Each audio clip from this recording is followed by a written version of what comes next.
Imagine ಮಾಡಿ, ನೀವು 1,00,000 ರೂಪಾಯಿ ಬೆಲೆಯ ಚಿನ್ನವನ್ನ ಪರ್ಚೇಸ್ ಮಾಡ್ತಾ ಇದ್ದೀರಿ. ಆದ್ರೆ ಅದಕ್ಕೆ ನೀವಿವತ್ತು ಕೇವಲ 10,000 ರೂಪಾಯಿ ಮಾತ್ರ ಪೇ ಮಾಡಿದ್ರೆ ಸಾಕಾಗುತ್ತೆ. ಅರೆ, ಎಷ್ಟು ಚೆನ್ನಾಗಿದೆ ಇದು. ಗೋಲ್ಡ್ ರೇಟ್ ಕಡಿಮೆ ಆಗಿದೆ. ಇಂಥ ಸಂದರ್ಭದಲ್ಲಿ 10,000 ರೂಪಾಯಿ ಕೊಟ್ಟು 1,00,000 ರೂಪಾಯಿ ಚಿನ್ನವನ್ನ ಇವತ್ತು ಪರ್ಚೇಸ್ ಮಾಡೋದಕ್ಕೆ ಸಾಧ್ಯ ಅಂದ್ರೆ ಯಾರು ತಾನೇ ಬೇಡ ಅಂತಾರೆ? ಒಳ್ಳೆ ಅವಕಾಶ ಅಲ್ವಾ ಇದು? ಎಸ್, ಇದು ರಿಸ್ಕ್ ಅಂತ ಅನ್ಸುತ್ತಾ ಅಥವಾ ಸ್ಮಾರ್ಟ್ ಅಂತ ಅನ್ಸುತ್ತಾ? ಇದು ಸಾಧ್ಯನಾ ಅಂತ ನಿಮಗೆ ಆಶ್ಚರ್ಯ ಆಗ್ತಾ ಇದೆಯಾ? ನಿಜ, ಇದು ಸಾಧ್ಯ. ಹೇಗೆ ಗೊತ್ತಾ? BNPL ಮೂಲಕ. ನೋಡಿ, ನಾನು ನಿಮಗೆ ಒಂದು ಇಂಪಾರ್ಟೆಂಟ್ ವಿಷಯ ಹೇಳ್ತೀನಿ ಈ ವಿಡಿಯೋದಲ್ಲಿ. ಜನರು ವರ್ಷಗಟ್ಟಲೆ ಕಾಯದೆ ಚಿನ್ನವನ್ನ ಕೂಡಿಡೋದಕ್ಕೆ BNPL ಅನ್ನ ಬಳಸ್ತಿದ್ದಾರೆ. ಅಂದ್ರೆ ಬೈ ನೌ ಪೇ ಲೇಟರ್ ಅಂತ.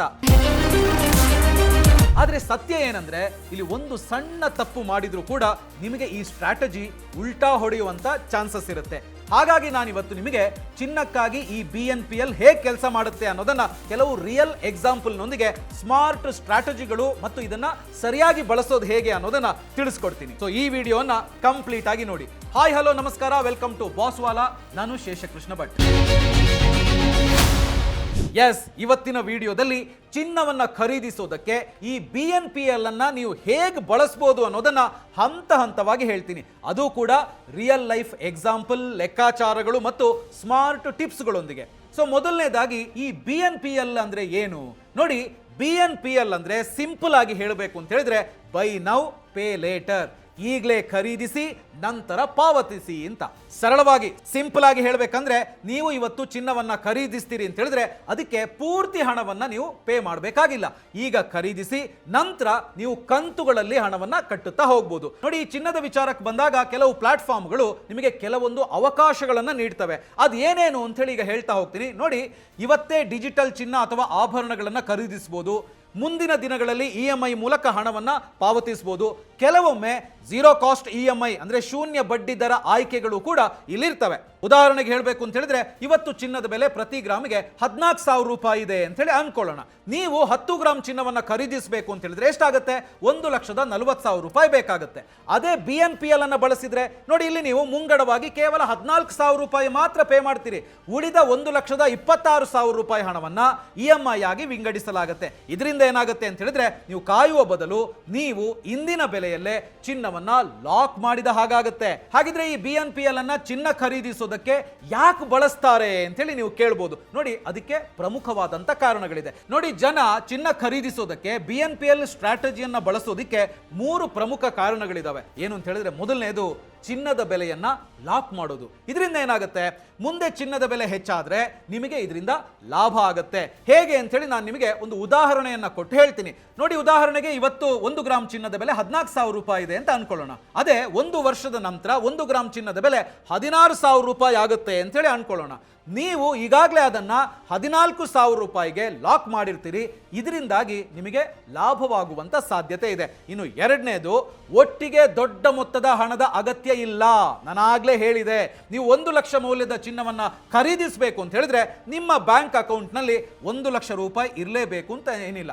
ಮುಂಗಡ ಹಣವನ್ನ ಪಾವತಿಸಿ EMI ಮೂಲಕ ನೀವು ಬಾಕಿ ಹಣವನ್ನ ಕಟ್ಟುತ್ತಾ ಹೋಗ್ಬೋದು. ನೀವು ಸಣ್ಣ ಮೊತ್ತದಿಂದ ಪ್ರಾರಂಭಿಸಿ ನಿಧಾನವಾಗಿ ಚಿನ್ನವನ್ನ ಸೇರಿಸ್ತಾ ಹೋಗ್ಬೋದು. ಇನ್ನು ಮೂರನೇ ಪ್ರಮುಖ ಕಾರಣ, ಹಬ್ಬ ಅಥವಾ ಮದುವೆಯ ಪ್ಲಾನಿಂಗ್. ನೋಡಿ, ತುಂಬಾ ಜನ ಮದುವೆ, ಅಕ್ಷಯ ತೃತೀಯ, ದೀಪಾವಳಿಯಂತಹ ಸಮಯದಲ್ಲಿ ಈ BNPL ಅನ್ನ ಬಳಸ್ತಾರೆ. ಯಾಕೆ ಅಂತ ಹೇಳಿದ್ರೆ, ಮುಂದೆ ಬೆಲೆ ಹೆಚ್ಚಾದಾಗ ಪರದಾಡುವ ಬದಲು ಮೊದಲೇ ಚಿನ್ನವನ್ನ ಸೇಫ್ ಆಗಿ ಬುಕ್ ಮಾಡಿ ಇಟ್ಕೊಳ್ಳೋಣ ಅಂತ.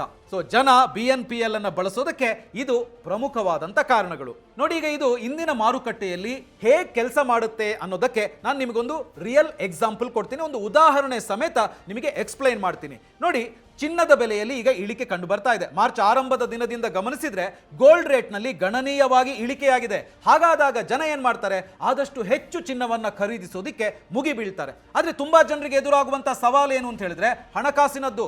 ಎಷ್ಟೋ ಜನ ಇಂತಹ ಟೈಮ್ ನಲ್ಲಿ ಯೋಚನೆ ಮಾಡ್ತಾರೆ, ಈಗ ಚಿನ್ನದ ಬೆಲೆ ಕಡಿಮೆ ಆಗಿದೆ, ಈ ಬೆಲೆಯನ್ನೇ ಲಾಕ್ ಮಾಡೋದಿಕ್ಕಾದ್ರೆ ಎಷ್ಟು ಚೆನ್ನಾಗಿರುತ್ತಲ್ವಾ ಅಂತ. ಎಸ್, ಇಲ್ಲೊಂದು ಕುತೂಹಲಕಾರಿ ವಿಷಯ ಇದೆ. ಅದೇನು ಅಂತ ಹೇಳಿದ್ರೆ, ನೀವು ಇಂದಿನ ಚಿನ್ನದ ಬೆಲೆಯನ್ನ ಕೇವಲ ಇಂದಿಗೆ ಮಾತ್ರವಲ್ಲ, ಮುಂದಿನ ಕೆಲವು ತಿಂಗಳುಗಳವರೆಗೆ ಲಾಕ್ ಮಾಡೋದಿಕ್ಕೆ ಸಾಧ್ಯವಾಗುತ್ತೆ. ಅರೆ, ಇದು ಹೇಗೆ ಅಂತ ಕೇಳ್ಬೋದು. ಹೌದು, ಕೆಲವು ಪ್ಲಾಟ್ಫಾರ್ಮ್ಗಳು ಈಗ ಇದೇ ಆಫರ್ ಅನ್ನ ನೀಡ್ತಾ ಇವೆ. ಉದಾಹರಣೆಗೆ ಹೇಳಬೇಕು ಅಂತ ಹೇಳಿದ್ರೆ, ಕ್ರೆಡಿಟ್ ಪೇ ಅಂತ ಹೇಳಿ ಪ್ಲಾಟ್ಫಾರ್ಮ್ ಇದೆ. ಕ್ರೆಡಿಟ್ ಪೇ ಅವರು ಬೈ ಗೋಲ್ಡ್ ಪೇ ಲೇಟರ್, ಈಗ ಚಿನ್ನ ಖರೀದಿಸಿ ನಂತರ ಪಾವತಿಸಿ ಅನ್ನೋ ಆಯ್ಕೆಯನ್ನ ತಂದಿದ್ದಾರೆ. ಇಲ್ಲಿ ನೀವು ಇಂದಿನ ಚಿನ್ನದ ಬೆಲೆಯನ್ನ ಲಾಕ್ ಮಾಡಬಹುದು. ನೋಡಿ, ಇದು ಹೇಗೆ ಕೆಲಸ ಮಾಡುತ್ತೆ ಅಂತ ಹೇಳಿದ್ರೆ, ಫಾರ್ ಎಕ್ಸಾಂಪಲ್, ನೀವಿವತ್ತು 50,000 ರೂಪಾಯಿ ಮೌಲ್ಯದ ಚಿನ್ನವನ್ನ ಪರ್ಚೇಸ್ ಮಾಡಬೇಕು ಅಂತ ಇದ್ದೀರಾ. ಆದ್ರೆ ಇವತ್ತೇ 50,000 ರೂಪಾಯಿಯನ್ನ ಪೇ ಮಾಡಬೇಕಾಗಿಲ್ಲ. ಬದಲಿಗೆ ಇವತ್ತು ಕೇವಲ 10,000 ರೂಪಾಯಿ ಪಾವತಿಸಿದ್ರೆ ಸಾಕು, ಮತ್ತು ಉಳಿದ 40,000 ರೂಪಾಯಿ ಹಣವನ್ನ ಮುಂದಿನ 30 ದಿನಗಳಲ್ಲಿ ಪೇ ಮಾಡಬಹುದು. ಅಷ್ಟೇ ಅಲ್ಲ, ನಿಮಗೆ ಇದರಲ್ಲಿ 60 ದಿನ ಮತ್ತೆ 90 ದಿನಗಳ ಪ್ಲಾನ್ಗಳು ಕೂಡ ಲಭ್ಯ ಇದೆ. ಸೊ ಮುಂದಿನ 2-3 ತಿಂಗಳುಗಳಲ್ಲಿ ಚಿನ್ನದ ಬೆಲೆ ಹೆಚ್ಚಾದ್ರೂ ಕೂಡ ನೀವು ಇಂದಿನ ಬೆಲೆಯನ್ನ ಸೇಫ್ ಆಗಿ ಲಾಕ್ ಮಾಡಿರ್ತೀರಿ. ಚಿನ್ನದ ಬೆಲೆ ಕಡಿಮೆ ಆಗಿರುವಾಗ ಒಳ್ಳೆಯ ಅವಕಾಶವನ್ನ ಕಳೆದುಕೊಳ್ಳದಿರಲು ಸುಲಭವಾದ ದಾರಿ ಅಂತಾನೆ ಹೇಳ್ಬೋದು. ವಿಶೇಷವಾಗಿ ಬೆಲೆಗಳು ಏರಿಳಿತ ಕಾಣ್ತಾ ಇರುವಾಗ ನೀವು ಕ್ರೆಡಿಟ್ ಪೇ ಪ್ಲಾಟ್ಫಾರ್ಮ್ ಅನ್ನ ಯೂಸ್ ಮಾಡಬೇಕು ಅಂತ ಹೇಳಿದ್ರೆ, ಲಿಂಕ್ ಡಿಸ್ಕ್ರಿಪ್ಷನ್ ಅಲ್ಲಿ ಕೊಟ್ಟಿರ್ತೀನಿ, ಕ್ಲಿಕ್ ಮಾಡಿ. ಅಲ್ಲಿ ನೀವು BNPL ಮೂಲಕ ಚಿನ್ನವನ್ನ ಖರೀದಿ ಮಾಡಬಹುದು. ಆದ್ರೆ ನೆನಪಿಡಿ, ಇದನ್ನ ಸ್ಮಾರ್ಟ್ ಆಗಿ ಬಳಸಿ, ಎಮೋಷನಲ್ ಆಗಿ ಅಲ್ಲ. ಹಾಗಿದ್ರೆ ಈಗ ನೀವು ಕೇಳ್ಬೋದು, ವಿಡಿಯೋದ ಆರಂಭದಲ್ಲಿ ಹೇಳಿದ್ರಲ್ಲ, ಒಂದು ಸಣ್ಣ ತಪ್ಪು ಮಾಡಿದ್ರೂ ಕೂಡ ಈ ಸ್ಟ್ರಾಟಜಿ ನಿಮಗೆ ಉಲ್ಟಾ ಹೊಡೆಯಬಹುದು ಅಂತ. ಹಾಗಿದ್ರೆ ಏನೇನು ತಪ್ಪು ಮಾಡಬಾರ್ದು ಅಂತ ನೀವು ಕೇಳೋದಾದ್ರೆ, ಈಗ ಅದನ್ನ 1 by 1 ಹೇಳ್ತಾ ಹೋಗ್ತೀನಿ. ನೋಡಿ, ಬಹುತೇಕ ಜನರು ತಪ್ಪು ಮಾಡೋದು ಇಲ್ಲಿನೇ. ಏನದು? ಮೊದಲನೇದು, ಅತಿಯಾಗಿ ಖರೀದಿಸೋದು, ಓವರ್ ಬೈಯಿಂಗ್. ಪೂರ್ತಿ ಹಣವನ್ನ ಒಟ್ಟಿಗೆ ಕಟ್ಟಬೇಕಾಗಿಲ್ಲ ಅಂತ ಅಂದಾಗ ಇದು ತುಂಬಾ ತುಂಬಾ ಕಡಿಮೆಗೆ ಸಿಗ್ತಾ ಇದೆಯಲ್ಲ ಅಂತ ಅನ್ನಿಸ್ತದೆ. ಕೊನೆಗೆ ಅಗತ್ಯಕ್ಕಿಂತ ಹೆಚ್ಚು ಚಿನ್ನವನ್ನ ಜನ ಖರೀದಿಸಿಬಿಡ್ತಾರೆ, ಅಂದ್ರೆ ಅತಿಯಾಗಿ ಖರೀದಿಸಿಬಿಡ್ತಾರೆ. ಇದು ತಪ್ಪು. ಎರಡನೇದು, EMIಗಳನ್ನ ಮಿಸ್ ಮಾಡೋದು. ನೋಡಿ, ಒಂದು EMI ಮಿಸ್ ಮಾಡಿದ್ರು ಪೆನಾಲ್ಟಿ ಪ್ಲಸ್ ಬಡ್ಡಿ ಕಟ್ಟಬೇಕಾಗತ್ತೆ. ಇದರಿಂದಾಗಿ ದಿಢೀರನೆ ನಿಮ್ಮ ಸ್ಮಾರ್ಟ್ ಡೀಲ್ ತುಂಬಾನೇ ದುಬಾರಿ ಆಗ್ಬಿಡುತ್ತೆ. ಇನ್ನು ಮೂರನೇದು, ಬೆಲೆಯಲ್ಲಿ ಅಡಗಿರುವಂತ ಬಡ್ಡಿ, ಅಂದ್ರೆ ಹಿಡನ್ ಇಂಟ್ರೆಸ್ಟ್. ಇದರ ಬಗ್ಗೆ ಗಮನ ಇರಲಿ. ಕೆಲವು ಝೀರೋ ಕಾಸ್ಟ್ EMI ಆಯ್ಕೆಗಳಲ್ಲಿ ಹಿಡನ್ ಚಾರ್ಜಸ್ ಸೇರಿರ್ತವೆ. ಆದ್ರಿಂದ ಯಾವಾಗಲೂ ಇವುಗಳನ್ನ ಪರಿಶೀಲಿಸಿ. ಅಂದ್ರೆ processing fees, platform charges, GST ಈಗೆಲ್ಲವೂ ಕೂಡ ಇರ್ತವೆ. ಇದೆಲ್ಲವನ್ನ ಕೂಡ ಗಮನಿಸಬೇಕಾಗತ್ತೆ. ಇನ್ನು ರಿಯಲ್ ಲೈಫ್ ಎಕ್ಸಾಂಪಲ್ ಕೊಡೋದಿದ್ರೆ, ನೋಡಿ, ಇಲ್ಲಿ ರಾಹುಲ್ ಮತ್ತು ಸ್ನೇಹ ಅಂತ ಹೇಳಿ ಇಬ್ಬರನ್ನ ಕಂಪೇರ್ ಮಾಡಿ ನೋಡೋಣ. ಇಲ್ಲಿ ರಾಹುಲ್ BNPL ಬಳಕೆದಾರ. ಈತ BNPL ಆಪ್ಷನ್ ಅನ್ನ ಬಳಸಿ 1,40,000 ರೂಪಾಯಿ ಮೌಲ್ಯದ ಚಿನ್ನವನ್ನ ಖರೀದಿ ಮಾಡ್ತಾನೆ.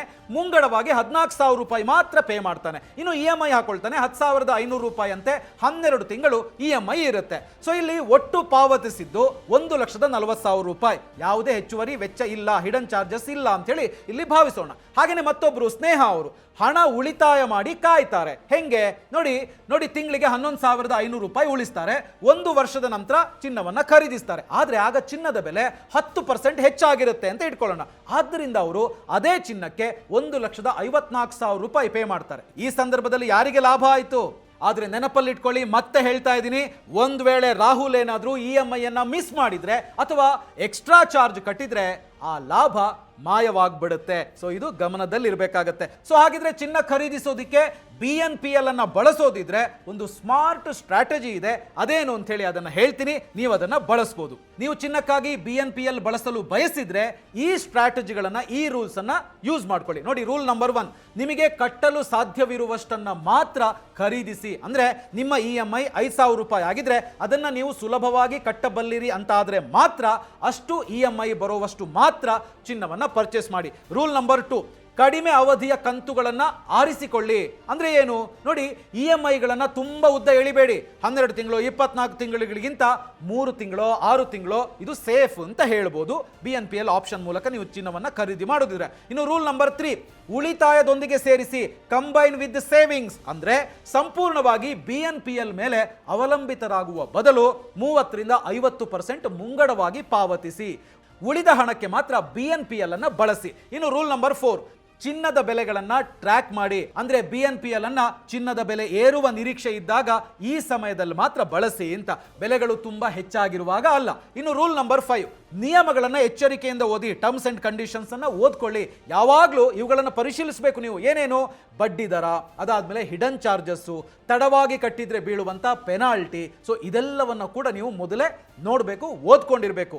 ಹಾಗಿದ್ರೆ ಚಿನ್ನಕ್ಕೆ BNPL ಯಾರಿಗೆ ಸೂಕ್ತ ಅಂತ ನೀವು ಕೇಳ್ಬೋದು. ಸೊ ಅದನ್ನ ಈಗ ನಾನು ನಿಮಗೆ ಹೇಳ್ತಾ ಹೋಗ್ತೀನಿ.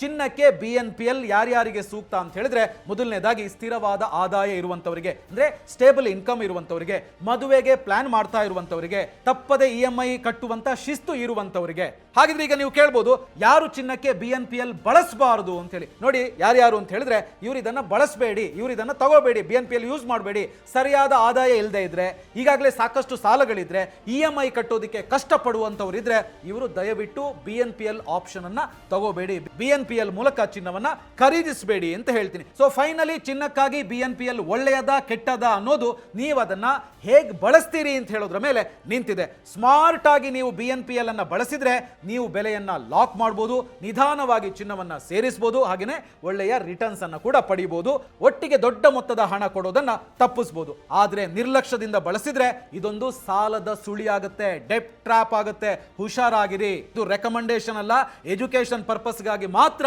ಈ ಮಾಹಿತಿಯನ್ನ ನಿಮಗೆ ಕೊಟ್ಟಿದ್ದೀನಿ. ಸೊ ಈ ವಿಡಿಯೋ ನಿಮಗೆ ಇಷ್ಟ ಆಗಿದೆ, ಉಪಯೋಗವಾಗಿದೆ ಅಂತ ಹೇಳಿದ್ರೆ ಲೈಕ್ ಮಾಡಿ, ಫ್ಯಾಮಿಲಿ ಜೊತೆಗೆ ಶೇರ್ ಮಾಡಿ. ಹಾಗೇನೇ ನೀವು ಚಿನ್ನ ಖರೀದಿಸಲು BNPL ಬಳಸ್ತೀರಾ ಅಥವಾ ಇಲ್ವಾ ಅನ್ನೋದನ್ನ ಕಮೆಂಟ್ ಮಾಡಿ ತಿಳಿಸಿ. ಹಾಗೇನೇ ಬಾಸ್ವಾಲಾ ಚಾನಲ್ ಅನ್ನ ಸಬ್ಸ್ಕ್ರೈಬ್ ಮಾಡಿ. ಬಾಸ್ವಾಲಾ, ಬಿ ದ ಬಾಸ್.